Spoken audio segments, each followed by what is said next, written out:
यहाँ पे देखें मैंने इसमें बघार लगा दिया और इसको कर लेंगे एक बार मिक्स अच्छी तरीके से। अस्सलामुअलैकुम, वेलकम टू पाकीज़ा किचन। जैसा कि आपको पता है सर्दी स्टार्ट हो चुकी है और तकरीबन हर घर में ही साग बनाया जाता है। साग पकाना काफ़ी डिफ़िकल्ट लगता है सबको, लेकिन आज इसको मैं आसान बनाने वाली हूँ आप लोगों के लिए। सिर्फ आप इसको आधे से पौन घंटे में पका पाएंगे। बहुत इजी मेथड आपको बताऊंगी और खाने में इतना लजीज होगा कि आप उंगलियां चाट जाएंगे। और इसको किस तरह से बनेगा चलिए स्टार्ट करते हैं। बिस्मिल्लाहिर्रहमानिर्रहीम। इसके लिए अब मैंने यहाँ पर 1.5 kg सरसों ले ली है और इसको अच्छी तरह से वॉश करने के बाद इसकी डंडियाँ तोड़ ली हैं जहाँ से कच्ची थी। उसके बाद यहाँ से हम इसकी कटिंग करेंगे। इस तरह आपने बिल्कुल बारीक कटिंग करनी है और सारी सरसों को कट कर लेना है। उसके बाद हम इसे एक पतीली में डाल देंगे और इसमें हम पानी डालेंगे इतना कि इसमें अच्छी तरह से डिप हो जाए। तकरीबन आपने इसमें 3 से 4 गिलास पानी डालना है। साथ ही इसके अंदर पालक ऐड करेंगे। तो 3 पाव पालक है जिसको मैंने काटने के बाद धो लिया अच्छी तरह से और इसमें शामिल कर दी है। और साथ ही हम इसमें बथवा भी ऐड करेंगे। तो आपने हाफ गड्डी, ये बथवा इस तरह का होता है, इसको अच्छी तरह से कट कर लीजिए जहाँ से इसकी डंडी कच्ची हो और ये भी इसमें शामिल कर देंगे। इन तीनों चीज़ों को जब आप साथ पकाएंगे तो तभी आपका साग मज़ेदार बनेगा। साथ ही इसमें प्याज डाल देंगे। आधी प्याज ली है जिसको मैंने मोटा कट कर लिया है। लहसुन लेंगे 3 से 4 जवे और ये देसी लहसुन है तो मैंने यहाँ पर 5 से 6 अदद इसके जवे ऐसी साबुत ही डाल दिए हैं। साथ ही कुटी हुई लाल मिर्च डालेंगे 1 खाने का चम्मच, या हस्बे ज़रूरत डाल लीजिएगा जैसी मिर्चें आपको पसंद हो। और इसको हम पकने देंगे जब तक कि गल नहीं जाता, यानी हम आधा से पौन घंटा इसको पकाएंगे लो फ्लेम पर।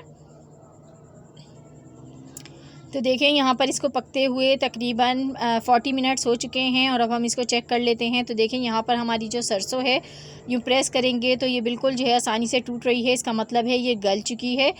तो ये जो है अब आपने इसमें शामिल करनी है मिर्चें। तो मैंने यहाँ पर 5 से 6 अदद साबुत हरी मिर्चें शामिल कर दी हैं। आप काट के भी डाल सकते हैं इसमें। और इसको डाल के हम इसमें थोड़ी देर पकाएंगे। साथ ही हम इसमें कसूरी मेथी ऐड करेंगे। तो अगर आपके पास फ्रेश मेथी है तो आप वो यूज़ कर लें, वो ज़्यादा बेहतर है। आधी गड्डी आपने डालनी है, अगर नहीं है तो आप कसूरी मेथी भी शामिल कर सकते हैं ड्राई वाली। तो ये मैंने इसमें डाल दी है तकरीबन आधा खाने का चम्मच और इसको कर लेंगे मिक्स। और मिक्स करके इसको हम थोड़ा सा पकाएंगे तकरीबन 15 मिनट और उसके बाद देखते हैं। तो देखें 15 मिनट हो चुके हैं। पानी भी काफ़ी हद तक इसका ड्राई हो चुका है, लेकिन अभी जो पानी है वो मुकम्मल इसका ड्राई नहीं हुआ है। अब इसमें पानी मौजूद है तो आपने फ्लेम को ऑफ़ करना है और इस तरीके का हैंड ब्लेंडर लेना है और इससे आपने इसको जो है पीस लेना है। तो मैं यहाँ पर इसको इस तरीके से अच्छी तरीके से ब्लेंड कर लूँगी। इस तरह काम बहुत ईजी हो जाता है, बहुत जल्दी हमारी सरसों रेडी हो जाती है। तो देखें बहुत ज़्यादा चटनी नहीं आपने बारीक इसकी बनानी है, थोड़ा सा मोटा मोटा इसको ग्राइंड कीजिएगा। तो ये ग्राइंड हो गया। अब इसमें मैं आटा शामिल करूँगी। तो आपने 2 मुट्ठी आटा लेना है और गंदम का आटा यूज़ कर लीजिए, बेस्ट रहेगा, चक्की वाला। तो ये जो है ना आपने डाल के और इसको मिक्स करना है और फ्लेम को ऑन कर दीजिए। जो इसमें एक्स्ट्रा वाटर आपको भी नज़र आ रहा है वो सारा जो है वो ये आटा एब्जॉर्ब कर लेगा।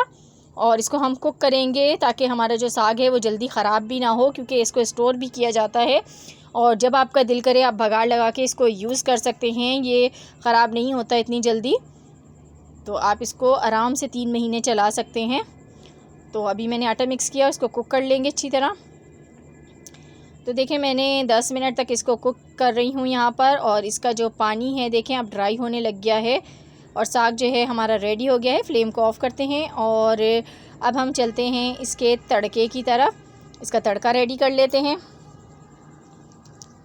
तो यहाँ मैंने एक फ्राई पैन लिया है और इसके अंदर आप चाहें तो ऑयल डाल लीजिए या देसी घी डाल लीजिए, ये आपकी चॉइस है। उसके बाद आपने इसमें 4 अदद साबुत लाल मिर्चें डालनी हैं और यहाँ पर लहसुन मैंने लिया है, यहाँ पर मैंने देसी लहसुन यूज़ कर रही हूँ। तो आपने यहाँ पर तकरीबन 10 से 12 कलियाँ यूज़ कर लीजिएगा, बारीक चॉप कर लें। और जैसे ही इसके ऊपर गोल्डन ब्राउन कलर आ जाए तो ये आपने तड़का साग में लगाना है।